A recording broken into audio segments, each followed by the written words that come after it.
We have all kind of examples we'll have to see one by one.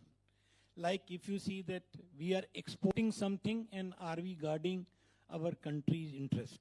If a private company exporting something, is the country's interest is guarded?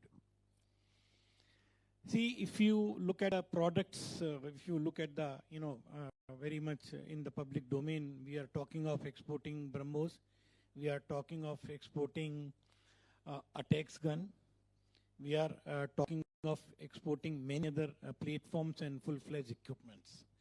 Now, whenever these exports are taking place, definitely the Ministry of Defence and Ministry of External Affairs both examine in detail to which country the equipment is getting exported.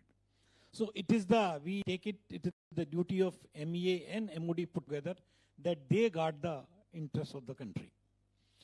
And the company which exports that equipment, the company also ensures that they guard their own interest.